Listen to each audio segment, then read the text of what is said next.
마태복음 25장에 보면 달란트 비유가 있죠. 그래서 머나 비유와 달란트 비유가 너무나 닮은 꼴처럼 그렇게 구성되어져 있고 또 구조도 그와 비슷합니다. 그런데 달란트 비유도 그렇고 머나 비유도 그렇고 그 동기가 어떤 비유로 말씀이 전해졌느냐, 하나님의 나라에 대한 진리를 전하기 위해서 주님이 하신 비유 말씀입니다. 이 말씀을 배경을 볼 때 읽었던 본문의 11절에 이렇게 시작을 하죠. 그들이 이 말씀을 듣고 있을 때에 그랬습니다. 이 말씀을 듣고 있을 때, 그럼 이 말씀은 어떤 말씀이냐면 19장 전반부에 있는 내용이죠. 예수님께서 세리장이 삭개오를 만납니다. 삭개오를 만나서 그와 식사를 하고 또 그에게 예수님 하시는 말씀이 9절 이후로 이렇게 기록하죠. 예수께서 이르시되 오늘 구원이 이 집에 이르렀으니 이 사람도 아브라함의 자손이미로다, 그렇게 말씀했습니다. 당시에 세리는 죄인 그리고 혹은 창녀 그렇게 죽어 마땅하고 살아서 주님 앞에 설 수 없는, 정말 천국은 그들이 꿈꿀 수 없는, 당연히 죽게 되어지면 지옥으로 갈 수밖에 없는 죄인으로 알았던 부류에 해당되어졌는데, 그런 어떤 죄인의 상징으로 서 있었던 세리 삭개오를 향해서 예수님이 하신 말씀이 그도 아브라함의 자손이다. 그 말은 그도 이제 하나님의 백성의 자녀다라고 주님이 선언하셨다는 말씀이죠. 때문에 이런 말씀을 듣고 있었던 유대인과 바리새인과 그리고 예수님의 제자들이 하나님의 나라에 대해서 그들이 알고 있었던 그 생각들이 부서지고 무너졌던 그 과정이 오늘 비유 말씀 전반부에 있었음을 우리가 짐작할 수가 있습니다.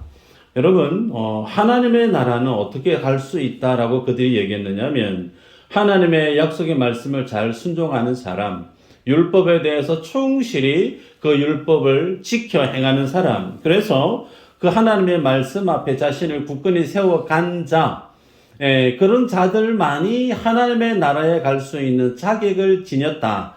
그렇게 많은 사람들은 그렇게 알았는데, 예수님은 삭개오를 통해서 너희들이 죄인이라고 다 손가락질하는 그 삭개오, 그가 자신의 죄를 자백하고 회개하고 하나님 앞에 변화된 삶을 나아오면 그도 하나님의 자녀가 되어줄 수 있다. 그도 천국 백성이 되어줄 수 있다. 어떻게? 하나님의 긍휼과 은혜로 그들이 하나님의 자녀가 될 수 있다. 그렇게 천국에 들어갈 수 있는 그 진리를 일반 유대인들이 알았던 방식과 알미에 대한 내용과 예수님이 전하는 말씀은 판이하게 달랐다라는 겁니다. 더욱이 이들은 예수님이 놀라운 기적과 표적과 큰 능력을 행하셨던 분으로 익히 알고 있었고, 그래서 그들이 예수님이 이제 예루살렘에 들어가시면 그들이 꿈꾸었던 메시아로서 로마로부터 나라를 독립을 하고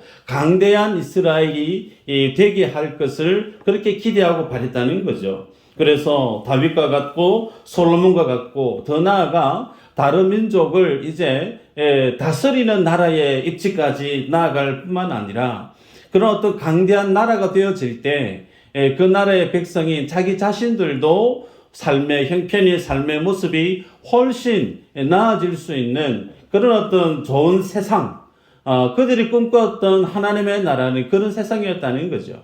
그런데 그런 어떤 그들의 기대와 바람에 반해서 예수님이 하실 말씀이 어떤 말씀이냐면 나는 십자가에서 죽어야 된다는 얘기죠.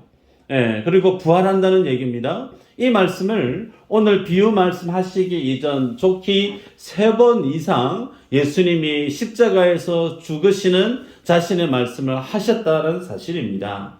그리고 실제로 이 말씀을 하신 이후에 일주일 이후에 주님이 십자가를 지시게 됩니다. 여러분, 이런 어떤 예수님의 바라보시는 하나님의 나라에 대한 관점과 이스라엘 백성들이 예수님을 통해서 기대하고 있는 하나님의 나라의 모습이 상당히 달랐단 말이죠. 그런 가운데 11절에 무리들이 생각하기를 하나님의 나라가 당장에 나타날 줄로 생각함이더라. 예. 당장에 하나님의 나라가 이제 그들이 꿈꾸는 주님의 나라가 나타날 줄 알고 있는, 그래서 하나님의 나라와 예수님이 가르쳐 주고자 하는 주님이 생각하고 있는 그 하나님의 나라가 달랐기에 그 하나님의 나라가 어떤 나라인지를 드러내 보이기 위한 목적으로 하신 비유 말씀이 오늘 언하, 열, 머나에 대한 비유 말씀이죠. 여러분, 이 말씀을 우리가 보면서 조금 답답해 할 수 있는 것이, 계속해서 예수님은 십자가에서 자기가 죽으신다 말씀하셨고, 나의 나라, 하나님의 나라는 이 땅에 속하지 아니했다, 그렇게 말씀을 하고 있음에도 불구하고 제자들조차도 예수님이 하시는 그 말씀을 잘 이해를 못했다라는 거예요. 그러면서 여전히 완성될, 그들이 꿈꾸고 있을 그 하나님의 나라, 심지어 예수님이 십자가 죽으시고 부활하시고 나서 묻는 질문이 어느 때에 하나님의 나라가 이루어집니까? 여전히 그들이 꿈꾸고 있었던 하나님의 나라에 대한 환상이 예수님이 수없이 말씀을 하시고 그리고 십자가를 지시고 부활하셨음에도 불구하고 여전히 그들 속에는 그들이 알고 있었던 그 하나님의 나라에 대한 모습이 바뀌어지지 않았다라는 게 충격적이지 않습니까? 이런 모습 보면서 여러분, 그들만 그렇게 살아갈까? 아니요. 우리들도 예수님의 제자들처럼 살아가는 삶의 모습들이 있습니다. 무슨 얘기냐면, 우리가 교회에 나와서 예배 드리면서 하나님의 말씀을 접하게 됩니다. 그런데 그 말씀을 접하게 될 때 하나님의 말씀 앞에서 내가 수용할 수 있는 말씀은, 혹은 내가 좋아하는 말씀은 그 말씀을 마음속에 받아들이려고 해요. 반면에 내 마음속에 뭔가 부담이 되는 말씀은, 혹은 내 생각과 다른 하나님의 말씀은 그냥 흘려보내기를 절개하는 모습이 우리 안에 있을 수 있다는 겁니다. 마치 예배 시간이 무엇과 비슷한가? 대형 마트에 가서 시장 보는 거하고 비슷해요. 탑마트에 가서 카트를 끌고 진열되어 있는 상품들이 많이 있는데 그 모든 것을 다 담지 않죠. 내가 원하는 것만 선택해서 거기에 담고 계산하는 것처럼, 교회에 와서 우리가 하나님 앞에 예배할 때 하나님이 선포하시는 그 하나님의 말씀을, 그 모든 말씀을 내가 들으리라, 그 말씀을 내가 다 듣고 순종하리라, 이 자세로 하나님의 말씀 앞에 서는 것이 아니고, 내게 도움이 되고 내가 관심을 갖고 내 생각이 수용하기 합당한 말씀들은 수용하고 받아들이고, 여기에 뭔가 좀 이상하고 부담되고 그런 말씀들은 지나쳐버리는, 때문에 여러분, 우리들이 주님 앞에 나아올 때 예수님의 제자들과 바리새인들과 유대인들이 예수님의 말씀을 들어도, 기적을 보아도 그들이 예수님을 따르지 아니했고 그 말씀을 알지 못했던 것처럼, 오늘 우리들도 주님 앞에 나와서 예배를 드리고 신앙생활의 삶을 오래 살아가지고 있지만 여전히 변화되지 않는 부분이, 그 원인이 어디에 있을까? 하나님의 말씀 앞에 온전히 서고자 하는 자세가 혹 내 안에 결여되어져 있기 때문일 수도 있다는 사실이죠.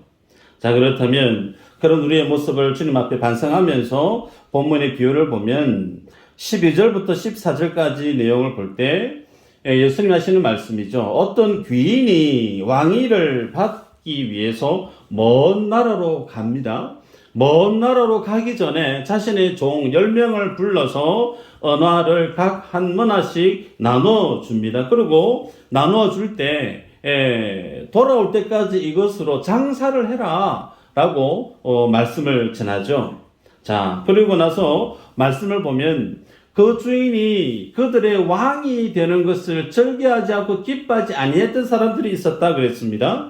그래서 그 주인이 우리의 왕됨을 원치 아니해서 비밀리에 투서를 적어서 왕됨을 바라는 그 과정 가운데 반대하는 의사를 전달했던 내용이 소개되어져 있습니다. 여러분, 이 말씀은 15절에서 반전이 일어나는데, 이 주인이 우리의 왕됨을 원치 아니했으나 결국은 어떻게 되어졌죠? 15절에 보니까 왕이 되어져 돌아왔어요.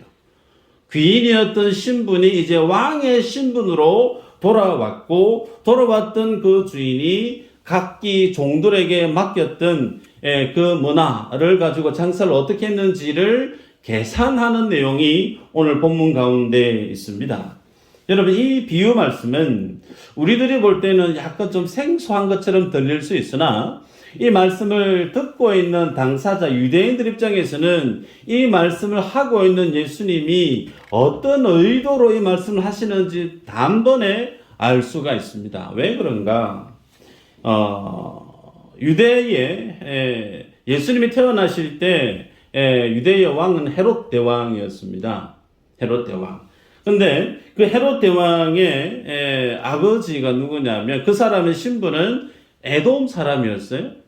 에돔 사람이 유대의 왕으로 이제 임하려고 하니까 일반 유대인들 입장에서는 이방인이 자신들을 다스리는 왕으로서의 허락을 하지 아니했습니다. 그래서 심지어 3년 동안 헤롯 대왕이 예루살렘 성을 포위하고 전쟁을 치릅니다.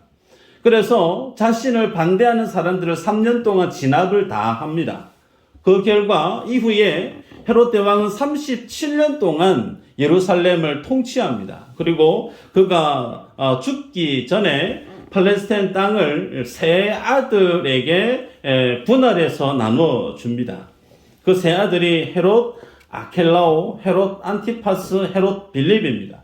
그런데 이 세 아들 중에 자신이 왕호를 취했던 그 왕호를 누구에게 물려주느냐면 헤롯 아켈라오라고 하는 사람에게, 아들에게 자신의 왕호를 물려주고 유지를 그렇게 전달합니다. 중요한 건 자기의 아버지가 내가 너에게 왕위를 물려주겠다라고 해도 그 왕위를 로마 정부가 승인해 주지 않으면 이건 이루어질 수가 없는 거예요. 그래서 실제 헤롯 대왕이 그렇게 유지를 내렸지만 왕이 되기 위해서는 반드시 로마의 승인을 받기 위해서 헤롯 아켈라오가 진짜로 정말 로마에 가서 왕위 승인을 받아오려고 떠납니다. 자, 그런 가운데 그 모든 진행되어지는 과정을 유대인들이 모를 리가 없죠. 그런데 그의 아버지가 에돔 사람이었고 그의 어머니는 사마리아 여인입니다. 그러니 아버지도 그렇고 어머니도 그렇고 유대인들이 볼 때 37년 동안 이방인이 우리를 다스렸는데 또 이방인이 우리를 다스리는 것을 탐탁히 여기지 아니했던 유대인들입니다. 그래서 그들이 대표단을 꾸려서 편지를 써서 밀서로 적어서 로마 정부에 보냅니다. 내용은 우리는 저 사람이 우리의 왕이 되는 것을 원하지 않습니다. 그렇게 편지를 보내서 유대인들의 민심을 알려주었습니다. 불구하고 헤롯 아켈라오가 왕위 승인을 받고 돌아옵니다. 여러분, 자기 자신을 왕됨을 원치 아니했던 그 내용을 모를 리가 있겠습니까? 다 알죠. 그럼 무슨 일이 일어날까요? 돌아와서 자기의 왕됨을 부정하고 반대했던 사람들을 다 정리를 해버립니다. 이 사건이 유대인들 입장에서는 모르는 사람이 아무도 없죠. 다 압니다. 자, 그런 가운데 그와 같은 유대인들이 다 알고 있는 그 사건을 빗대어서 오늘 예수님은 머나라고 하는 비유를 통해 예수님 자신을 헤롯 아켈라오로 빗대어서 그렇게 투영해서 비유로 말씀을 하고 있습니다. 유대인들이 헤롯 아켈라오 왕을 미워하고 싫어했던 것처럼 지금의 유대인들도 예수님을 미워하고 싫어하고 있다는 것을 드러낸 거죠. 자, 그러면 왜 유대인들이 예수님을 싫어하고 미워했는가? 예수님이 이제 다음 주면 우리가 고난주간을 하게 될 텐데, 예수님이 예루살렘에 들어갈 때 많은 무리들이 예수님을 향해 외쳤던 호칭이 있었죠. 환호성이 있었습니다. 호산나였습니다. 호산나. 왕이여 우리를 구원하소서. 예수님을 왕으로 많은 사람들이 환호하고 박수하면서 그렇게 불렀단 말이죠. 그런데 그들이 그렇게 예수님을 왕으로, 우리를 구원해 줄 왕으로 환호했던 그 배경에는 서두에 말씀했던 것처럼 유대인들이 꿈꿔왔던 하나님의 나라에 대한 이상이 메시아로 제시되어지는 예수님을 통해서 이루어질 것을 기대했기 때문입니다. 그래서 로마의 식민지에서의 이제 자신들을 회복시켜 줄 뿐만 아니라 강대한 나라가 되어져서 이제 다른 나라를 다윗과 솔로몬처럼 정복해가는 그런 어떤 나라를 만들어 줄 것을 예수님께 기대를 했는데, 예수님의 말씀을 계속 십자가에서 죽는다 말씀하시고, 나의 나라는 이 나라에 속하지 아니했다 말씀하시고, 그들의 바램과 예수님의 말씀이 상반되어져 버리니까 결국은 예수님을 십자가에 못 박아 죽여버리고 맙니다. 여러분, 세상이 꿈꾸는, 유대인들이 꿈꿨던 하나님의 나라, 그 나라는 힘이, 권력이, 능력이 메인이 되어져서 힘이 없는 약자들을 다스리고 징치하고 그렇게 짓누르는, 군림하는 나라, 세상 사람들이 꿈꿔봤던 하나님의 나라에 대한 모습이 마치 그와 같았습니다. 그런데 예수님이 말씀하시고 보여주셨던 하나님의 나라는 강자가 약자를 징치하고 군림하고 그런 나라가 아닌, 도리어 주님은 낮아지셔서 자신을 비우시고 십자가에서 철저하게 죽기까지 대속적 죽음, 자신의 죽음을 통해서 죄인들을 구원해 내시기를 원하셨던 그런 하나님의 나라를 주님이 친히 보여주셨고, 하신 말씀대로 죽으셨고 3일 만에 부활하셨어요. 그리고 우리가 사도행전에서 보는 것처럼 40일 동안 이 땅 가운데 제자들과 함께 계셨던 주님께서 40일 이후에 하나님의 나라로 승천에 올라가시죠. 자, 올라가시면서 주님이 제자들이 하신 말씀이 뭐냐면, 내가 다시 온다는 얘기입니다. 다시 재림한다는 거예요. 그때 재림의 목적은 뭐죠? 심판하러 오신다는 거예요.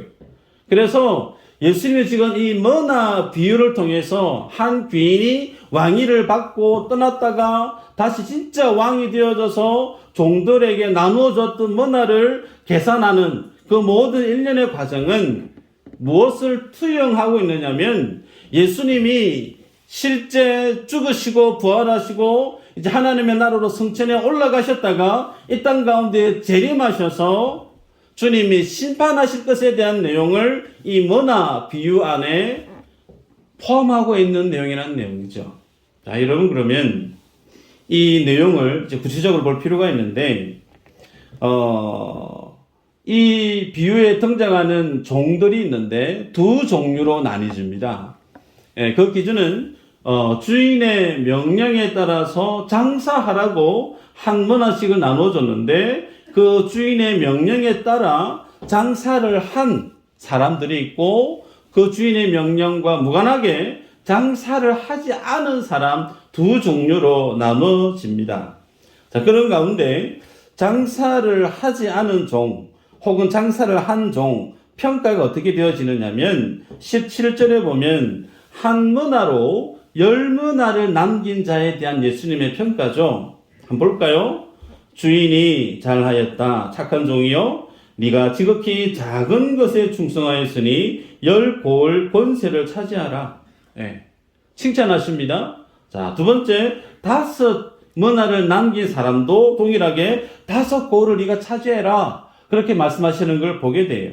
근데 마지막으로 한 머나를 받아놓고 그 머나를 받아든 것을 가지고 장사하지 않은 사람, 그래서 고이 싸뒀다가 다시 주인에게 돌려주었던 그 사람에 대한 내용을 한번 볼까요?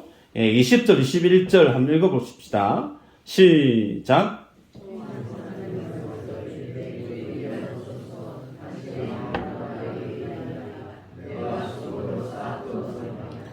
이는 당신이 엄한 사람인 것을 내가 무서워함이라. 당신은 두지 않은 것을 취하고 심지 않은 것을 거두나이다. 주인에 대해서 장사하지 않은 사람이 왜 장사하지 않았는지에 대한 이유를 이렇게 드러냈어요. 자, 그러자 주인의 말이죠. 너의 말로 내가 심판한다. 그러면서 자신을 두지 않은 것을 취하고 심지 않은 것을 거두고 엄한 사람을 네가 알았느냐. 차라리 그랬더라 했으면 내가 돈을 너에게 맡기지 않고 은행에 맡겨서 차라리 이자를 받아서 돈을 벌었을 것 아니냐 그러면서 한머나를 그대로 돌려주었던 그 종을 책망하는 내용을 우리가 보게 됩니다.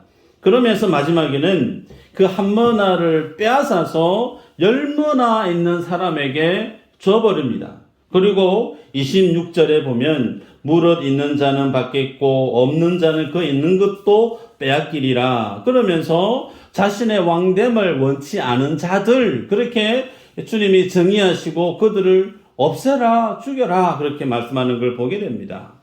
여러분 여기에서 종들을 지금 평가하고 있는 그 기준이 뭐냐면 누가 착하고 충성되어졌느냐 여기에 따라서 10골, 5골 혹은 가진 것을 빼앗아서 죽여버리는 것으로 구분되어집니다. 여러분 이 비유를 통해서 우리가 알아야 될 사실이 있는데 자, 한 머나로 10머나를 남긴 사람 혹은 5머나를 남긴 사람 자 그렇게 큰 이윤을 남겼기 때문에 주인이 너 참 착하고 충성되어졌다라고 말씀을 했는가? 본문을 그렇게 이해하면 틀린 해석이라는 거예요. 두 번째, 종들이 충성해서 큰 이윤을 남겨서 10골, 5골을 주인이 다스리는 권세를 주셨는데 그 다스릴 수 있는 10골, 5골을 준 그것이 그 종들이 너무나 수고하고 애썼으니까 상급으로 준 것으로 그렇게 이해할 수 있는가? 그 생각도 틀렸다라는 거예요.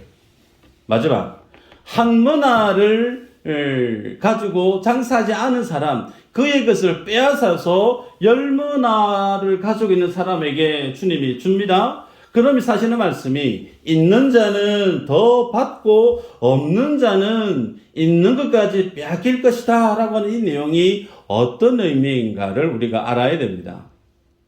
여러분 당시 한 머나, 어나 1머나는 100데나리온입니다. 그러면 오늘날 1인당 노동자 하루 임금 10만 원으로 계산하면 이 한 머나의 가치는 약 1,000만 원 정도가 돼요. 그러니까 1,000만 원의 돈을 가지고 주인이 하인들에게 장사하라고 명령을 내렸습니다. 자, 그래서 주인의 명령대로 장사를 한 사람이 있고 안 한 사람이 있는데 여기에서 관건이 뭐냐면 누가 주인의 돈을 가지고 장사를 할 수 있느냐는 거예요. 여러분 두 종의 케이스입니다. 한 머나 가지고 10머나 남겼고 한 머나 가지고 5머나를 남겼어요. 이 케이스는 정말 장사를 잘한 좋은 결과입니다. 장사하시는 분이 계실 텐데 장사하면 무조건 남길까요? 사업하면 무조건 다 대박이 날까요? 그렇지 않습니다. 장사를 하다 보면 손해볼 수도 있어요. 사업을 하다 보면 사업이 망해서 부도가 날 수도 있습니다. 항상 이 장사라고 하는 것, 사업이라고 하는 것은 이 위험 요소를 가지면서 할 수밖에 없지 않습니까? 자, 그러면 장사를 해서 10머나, 5머나를 남긴 이 사람들이 그렇게 장사를 해서 잘못되어지면 망할 수도 있는데, 잃어버릴 수도 있는데, 그 어떤 위험 요소를 그들이 몰랐을까? 알죠. 모를 리가 없습니다. 그런데도 그 위험 요소가 있음에도 불구하고 그들이 어떻게 주인이 한 머나를 가지고 장사해라라고 하는 그 명령을 지켜 순종할 수 있었을까? 이게 오늘 본문의 비밀이죠. 첫 번째 비밀. 요는 뭐냐면 이 순종했던 종들은 주인이 어떤 분인지를 알고 있었다라는 거예요. 그 주인의 인격이 어떠하고 그 주인이 자신들에 대해서 가지고 있는 마음이 어떠한 분인지를 알았다라는 겁니다. 그래서 그 주인의 선함을 알고 자기 자신이 가진 능력을 총동원해서 그것으로 장사를 했다는 거예요. 자, 그러면 한 머나를 가지고 그대로 수건에 쌌다가 돌려주었던 그 사람, 그 사람은 어떤 이유로 장사를 하지 못했는가?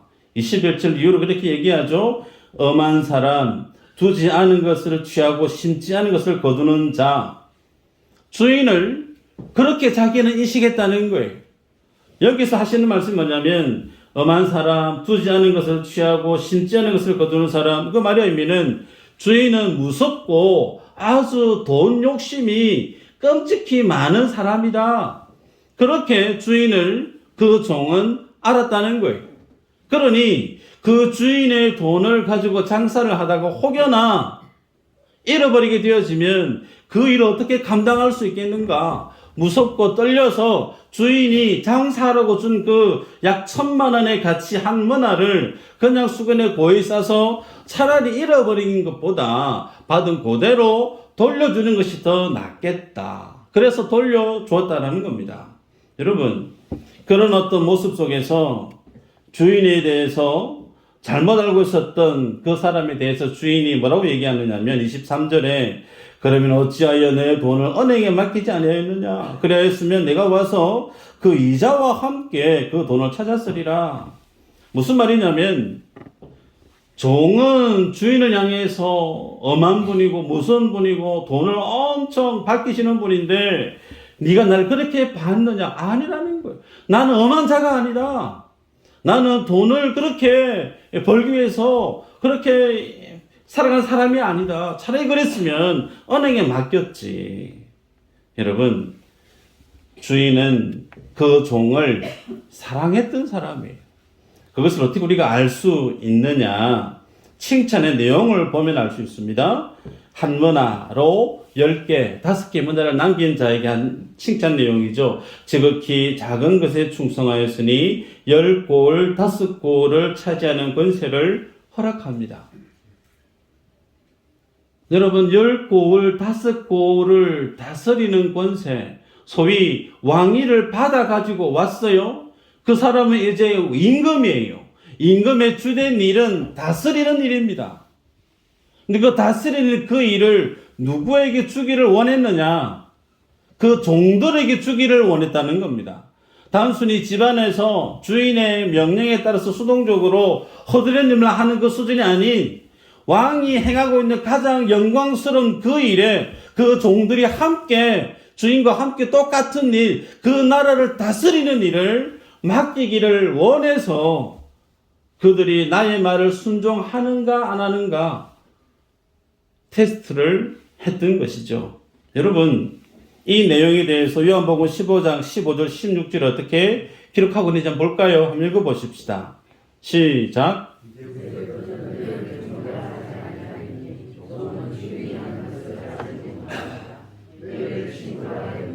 내가 내 아버지께 들은 것을 다 너희에게 알게 하였음이라. 너희가 나를 택한 것이 아니요 내가 너희를 택하여 세웠나니 이는 너희로 가서 열매를 맺게 하고 또 너희 열매가 항상 있게 하여 내 이름으로 아버지께 무엇을 구하든지 다 받게 하려 함이라. 예수님이 제자들을 너희는 원래 종이었다. 무슨 종입니까? 죄의 종이죠.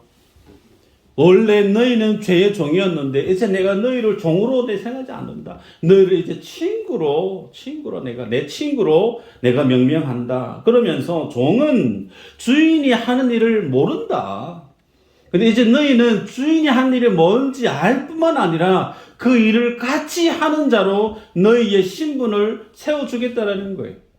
이게 주님 이 땅에 오셔서 만들어 가고 계시는 하나님의 나라의 모습이라는 겁니다.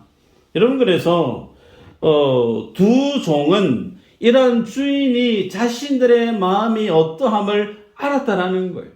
그래서 그 주인이 명한 그 돈을 가지고 장사를 담대하게 할 수 있었으나 가진 것 그대로 돌려주었던 그 종은 그 주인이 자신을 어떻게 생각하고 있는지를 전혀 몰랐다라는 겁니다.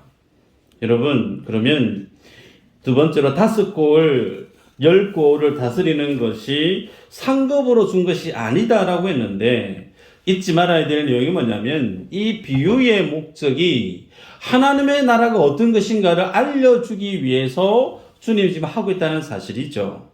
마가복음 10장 42절 한번 읽어볼까요? 같이 시작. 예수께서 부르다가 이르시되 이방인의 집권자들이 그들을 임의로 주관하고 그 고관들이 그들에게 권세를 부리는 줄을 너희가 알거니와 너희 중에는 그렇지 않을지니 너희 중에 누구든지 크고자 하는 자는 너희를 섬기는 자가 되고 너희 중에 누구든지 어뜸이 되고자 하는 자는 모든 사람의 종이 되어야 하리라. 인자가 온 것은 섬김을 받으려 함이 아니라 도리어 섬기려 하고 자기 목숨을 많은 사람의 대속물로 주려 함이니라. 아멘. 여기 보면 권세를 기다리고 높은 자리에 올라가서 다른 사람들을 다스리고 군림하는 그 어떤 권세욕에 사로잡혀 있었던 제자들, 세상 모든 사람들이 바라보고 있는 마음 아닙니까? 그런 나라는 세상의 나라다. 그런데 너희 중에 정말 높은 자가 되기를 원하고 어뜸이 되기를 원하느냐? 그러면 섬기는 자가 되라. 누가 섬기죠? 종이 섬깁니다. 섬김을 받는 자는 주인이고 섬기는 자는 종이 섬긴단 말이에요. 그러면 예수님이 제자들에게 가르쳐주고 있는 하나님의 나라는 섬김을 실천하는 사람들이 가는 곳이 어디라고요? 하나님의 나라. 섬김을 받고 싶은 자들이 가는 곳이 아니고 섬기기를 기뻐하고 섬김을 삶의 목적으로 여기고 살아가는 자들이 가는 곳이 하나님의 나라. 그래서 그 모습을 친히 주님이 보여주셨고 그 주님을 주로 믿는 사람들에 대해서 계시록에서는 예수님과 같이 왕노릇할 것을 주님이 선언하고 있는데 그 왕노릇은 지배하는 것이 아닙니다. 군림하는 것이 아니에요. 예수님이 친히 낮아지시고 섬김을 보여주시고 자기 자신을 비워감으로 죽은 영혼 살려내는 대속적 죽음을 향해서 나아가셨던 그 모습이 주님 나라를 일궈가는 하나님 나라의 본질이라는 겁니다. 여러분, 그래서 비교 우위, 상이라고 하는 거, 이 땅에서 내가 열심히 충성해서 다른 사람은 상이 없는데 나는 상을 받아서 기쁘고 즐거워야지. 여러분, 하나님의 나라는 남들보다 우위에 있는 나라가 아니고 어떤 나라라고요? 남들보다 밑에서 섬김을 실천하는 곳이 하나님의 나라입니다. 그러기에 하나님의 나라에 가서 다른 사람이 없는 나만이 가지고 있는 상급을 가지고 어깨에 힘을 주고 즐거워하고 좋아를 하는 그런 곳은 하나님의 나라가 아니라는 거예요. 그래서 교회에서 열심히 충성하시면 하나님의 나라 가면 상급을 많이 주십니다. 여러분, 그 상급, 그것이 다른 사람은 없고 나는 있는 그것이 아니고 그 상급이 뭐냐면 하나님이 그들에게 주신 하나님의 영생, 하나님의 생명이 곧 상이라는 겁니다. 자, 여러분, 요한복음 12장 24절 이후로 한번 읽어볼까요? 요한복음 12장 24절 이후로 시작. 내가 진실로 진실로 너희에게 이르노니 하늘의 밀이 땅에 떨어져 죽지 아니하면 하늘 그대로 있고 죽으면 많은 열매를 맺느니라. 자기의 생명을 사랑하는 자는 잃어버릴 것이요 이 세상에서 자기의 생명을 미워하는 자는 영생하도록 보존하리라. 사람이 나를 섬기려면 나를 따르라. 나 있는 곳에 나를 섬기는 자도 거기 있으리니 사람이 나를 섬기면 내 아버지께서 그를 귀히 여기시리라. 예수님이 말씀하고 있는 하늘의 밀이 누구예요? 예수님 자신이세요. 그 하늘의 밀이 어떻게 된다고요? 죽는다는 겁니다. 자기 자신을 희생하는 거예요. 자기 자신을 부인하는 겁니다. 자기를 비워내는 거예요. 그렇게 되어지면 많은 열매를 맺는다. 주님이 하시는 말씀이죠. 복음에 대한 내용입니다. 여러분, 이 말씀을 하시면서 26절을 보면 주님을 섬기는 자들이 어디 있어야 될지를 말씀하고 있어요. 26절에 보면 사람이 나를 섬기려면 나를 따르라. 나 있는 곳에 나를 섬기는 자도 거기 있으리니. 예수님 혼자 십자가에 달려서 예수님의 제자들은 예수님 십자가에 달리셨구나 그냥 가만히 바라보고 있는 그거 아니라는 거예요. 예수님이 십자가 달리셨으면 그 달린 그 자리에 누구도 있어야 된다는 겁니까? 예수 믿는 제자들도 그 자리에 달려야 된다는 거예요. 그렇게 주님을 섬기면 내 아버지께서 어떻게 해요? 그를 귀히 여기시리라. 여러분, 예수님의 십자가는 바라보는 나와의 별개의 사건이 아니에요. 성경은 예수님이 달린 그곳에 주님을 믿는 모든 이들이 함께 달려야 됨을 선언하고 있습니다. 여러분, 그러면 말씀의 마지막을 향해 달려가고 있는데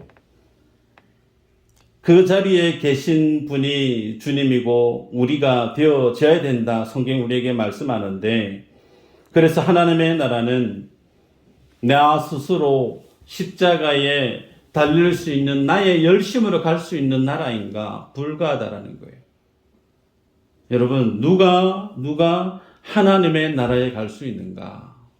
26절 오늘 본문에 보면 무릇 있는 자는 받겠고 없는 자는 그 있는 것도 빼앗긴다 그랬습니다. 있는 거 가지고 있는데 더해서 받고 없는 사람은 있는 것도 빼앗긴다. 여기에서 있다는 것과 없다는 것을 여러분이 잘 아셔야 돼요. 뭐가 있느냐? 주인이 내게 명한 그 말씀을 기억하고 그 주님이 나를 어떻게 사랑하신지를 아는 사람은 그 주인에 대한 믿음이 있는 거죠. 그 주인이 내게 가졌던 마음을 종이 알기에 비록 내가 이것을 장사를 해서 부도가 날 수도 있습니다. 말아먹을 수도 있어요. 그럼에도 불구하고 자신의 모든 것을 어디에 던지고 있느냐면 주인이 내게 명한 이 명령과 말씀과 주인이 어떤 분인가를 알고 있는 믿음에 자신의 전부를 던지는 거예요. 이것을 어떻게 표현하고 있느냐? 자기 부인이라고 하는 겁니다. 자기를 비워내는 거예요. 자기를 지키려고 하면 장사 안 하면 되는 겁니다. 장사 안 하고 받은 거 그대로 주인에게 돌려주면 자기는 책임이 없는 거죠. 장사 괜히 해서 잃어버리게 되어지면 그 모든 책임을 자기가 감당하기 힘드니까 내가 내 목숨을 지키려고 하면 어떻게 해야 되죠? 장사 안 하면 되는 거예요. 그것을 주님은 뭐라고 말씀하고 있느냐면 왕됨을 원치 아니하는 자라고 말씀합니다. 무슨 얘기인가? 하나님을 사랑하는 자는 그 주님이 나의 주인됨을 알기에 주님도 분명히 말씀하시는 것처럼 십자가에 달려 죽는 그 자리에 너희도 오라는 거예요. 그런데 그 십자가의 자리는 가고 싶은 자리가 아니에요. 근데 누구만이 그 자리에 갈 수 있느냐? 그 주님을 사랑하는 자만이, 그 주님이 나를 어떻게 여기고 있는지 아는 자만이 그 십자가를 향해 갈 수 있어요. 그것이 오늘 본문에서는 장사라고 하는 표현으로 말씀하고 있습니다. 나를 지키지 않고 하나님의 말씀을 붙드는 자, 나를 지키게 되어지면 장사 안 해도 된다는 거예요. 그런데 주님이 인정하는 것은 나를 지키는 자가 아닌 하나님의 말씀에 나오는 자, 그 믿음을 지닌 자를 주님이 부르시고 찾는다라는 겁니다. 말씀을 맺습니다. 있는 자는 무엇이 있는 자인가? 예수 그리스도 그 주님의 말씀을 알고 철저히 자기 자신을 부인하고 자기 자신을 포기하고 무슨 일이 있어도 그 주인이 내게 명한 것을 향해서 날마다 자기를 내려놓는 삶을, 자기 부인의 삶을 살아가는 사람, 소위 그것을 믿음이라고 얘기해요. 근데 없는 자는 있는 것도 빼앗긴다. 뭐가 없어요? 그 주인을 믿는 믿음이 없는 거예요. 주인을 사랑하는 마음이 없는 거예요. 그 인생 누가 지키고 있느냐? 주인이 나를 지키는 것이 아니고 내가 내 인생을 지키고 있는 거예요.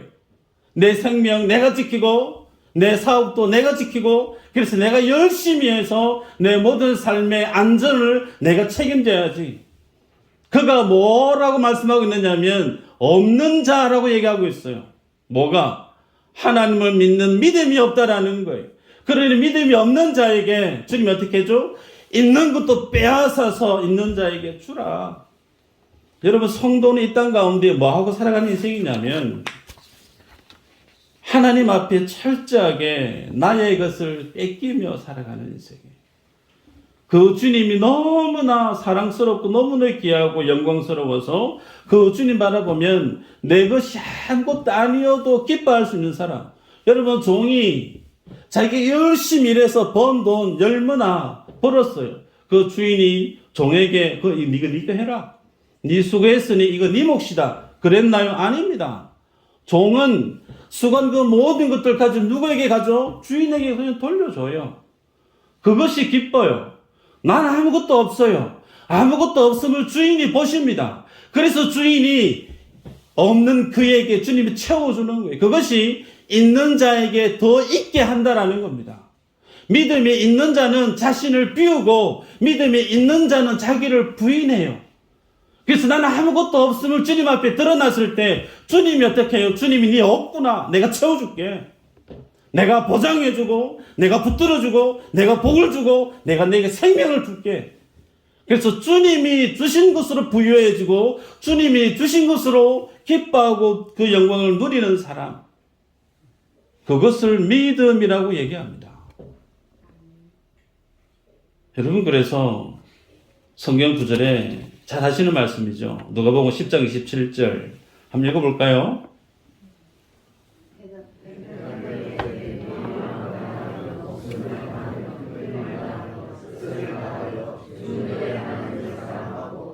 내 이웃을 내 자신같이 사랑하라 하였나이다. 율법 교사가 영생의 문제로 어떻게 하면 영생을 얻을 수 있죠? 이 질문으로 던졌을 때 이 말씀을 하셨어요. 사랑하라. 하나님 사랑하라. 어떻게 해요? 마음을 다하고 목숨을 다하고 힘을 다하고 뜻을 다하고. 이 사랑의 주인공이 누구였느냐면 하나님이셨어요. 하나님이 나를 그렇게 사랑하셨다니까요. 그 사랑은 양분되어 줄 수가 없습니다. 사랑이라는 속성은 이 사람도 사랑하고 이 사람도 사랑하고 그럴 수가 없어요. 사랑이라는 속성은 올인입니다. 한 사람에게 전폭적으로 가는 것이 사랑이 가지고 있는 속성이. 그래서 그 하나님 나를 사랑하시기 위해서 자신의 아들 십자가에 죽어가는 그 모습을 방치해버립니다. 그래서 주님이 마음을 다했습니다. 예수님의 생명을 다했습니다. 뜻을 다했고 온 힘을 다 쏟아부어서 그 하나님이 나를 사랑하셔서 살려내시단 말이에요. 그 사랑하시던 주님이 우리에게 그 사랑을 요구하고 있어요. 그럼 우리가 어떻게 이렇게 주님을 사랑할 수가 있는가? 방법 하나예요. 자기 자신을 부정하시면 됩니다. 자기를 부인하시면 돼요. 하나님을 누가 사랑할 수 있느냐? 나도 사랑하고 하나님을 사랑하고 그럴 수 없습니다. 하나님을 사랑할 수 있는 자는 자기를 사랑하지 아니해야 사랑할 수가 있어요. 그래서 십자가는 날마다 우리로 하여금 어디로 이끌어가고 있느냐면 자기 자신을 비워내고 마치 예수님이 십자가에서 죽기까지 그렇게 하나님을 사랑하고 우리를 사랑했던 것처럼 우리도 그 하나님의 사랑을 향해 나가기 위해서 내가 나를 사랑하는 그 모든 삶의 모습을 다 하나씩 하나씩 내려놓게 만들어요. 그래야만 뭘 할 수 있죠? 하나님을 온전히 사랑할 수 있고 그 사랑을 본 자를 주님이 뭐라고 말씀하시느냐? 네가 믿음이 있다. 너의 없는 것을 주님이 다 채워주시는 거예요. 그것이 하나님의 나라입니다. 그 하나님의 나라를 소유한 자는 내게 아무것도 없어도 그 하나님 때문에, 하나님 나라 때문에 기뻐하고 즐거워하는 거예요. 이것이 복음이에요. 여러분이 한 세상 살아가실 때 하셔야 될 장사, 오늘 본문에 장사로 그랬는데 그 장사는 다른 장사가 아니고 예수님 때문에 손해보는 장사, 예수님 때문에 나를 내려놓는 장사, 나를 비우는 장사, 자기 자신을 부인해가는, 그래서 주님 앞에 아무것도 없는 인생으로 주님 앞에 내몰리는 주님 사랑에서 그 삶을 주님 우리에게 요구하고 있다는 사실이에요. 이 믿음의 증언이 다 될 수 있기를 주의 이름으로 축복합니다.